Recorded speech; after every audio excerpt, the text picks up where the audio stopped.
Now we found the acceleration in terms of the unit vector. Third, we have to find acceleration.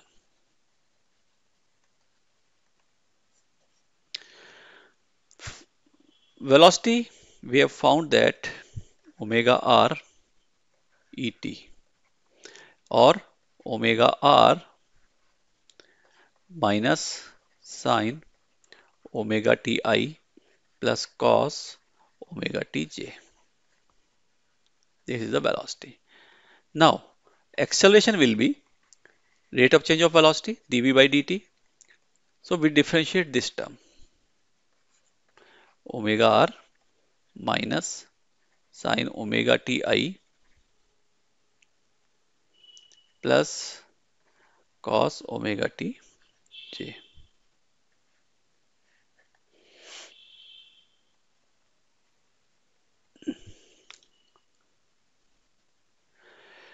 Now,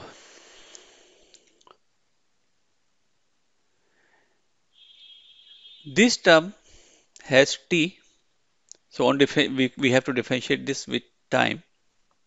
Also, this r is constant because it is the radius of the circular path and circle has the constant radius. So r will be taken constant. This omega, this is the angular velocity. If object is in uniform circular motion, it is constant. And it is non-uniform circular motion, then omega is variable. So we taking the generalized case in which omega is not constant. Omega constant is a special case. So considering omega is not constant and differentiating this expression with respect to time, we will get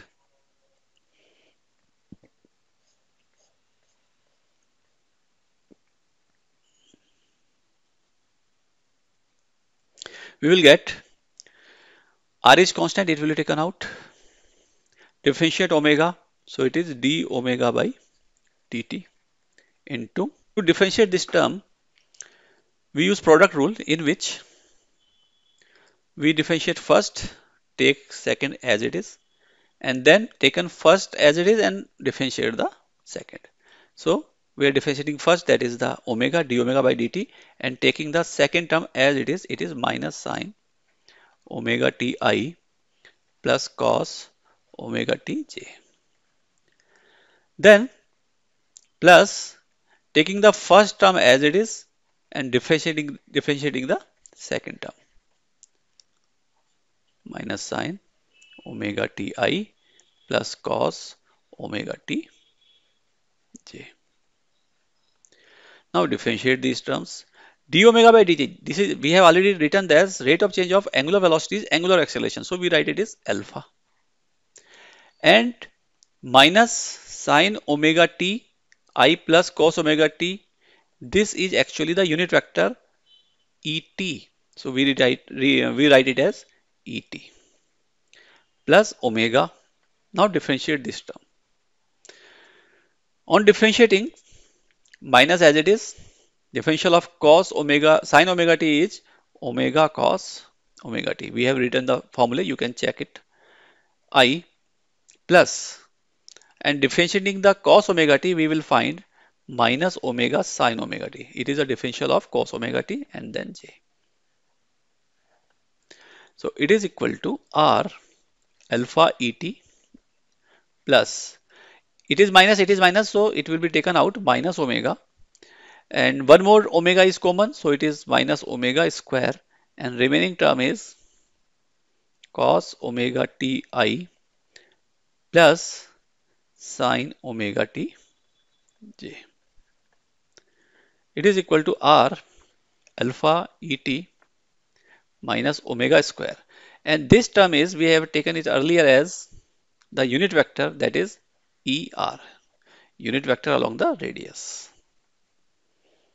Hence, opening the bracket, we get alpha r et minus omega square r er. We can write it as this term minus omega r is the acceleration in radial direction, and alpha r is the acceleration in the tangential direction. So we can write it as at into et, it is the acceleration along the tangential direction, plus ar, acceleration along the radial direction, into er. This is our final components of acceleration A on differential.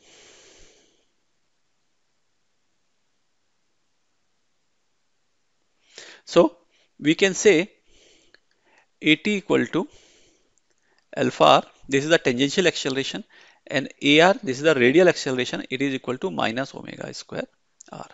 Radial acceleration is due to the change in direction of the velocity, and tangential acceleration is due to the change in magnitude of the velocity.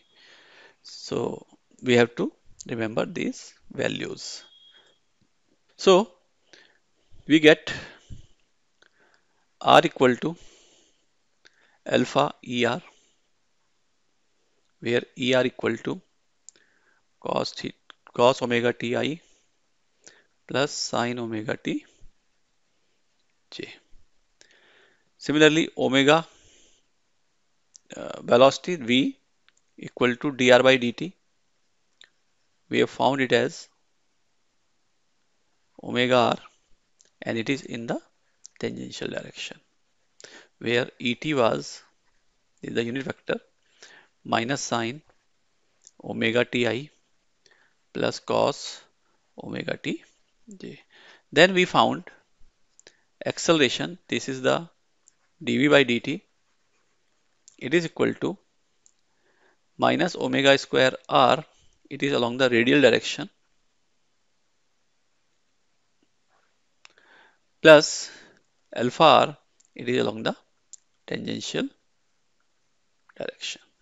So these derivations we have found, and we have to remember this. Also, these are the unit vectors which we have to remember. Here, this acceleration is for a general case. If we say speed v equal to constant,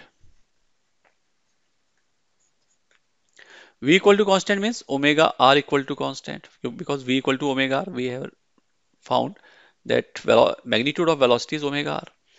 So magnitude of the velocity or the speed is constant, that means omega r is constant. R is already constant, it is a radius of vector, so omega is constant.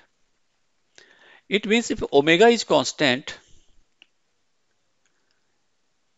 then alpha, it is the angular acceleration, it is the rate of change of angular velocity, it will be 0.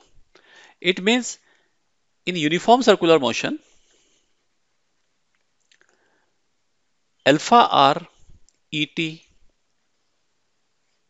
will not exist because it is 0. That means in uniform circular motion, only component of acceleration is minus omega square r er.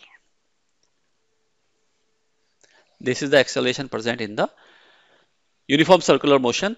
Means if a uniform circular motion, then object will have velocity tangential and acceleration in radial direction.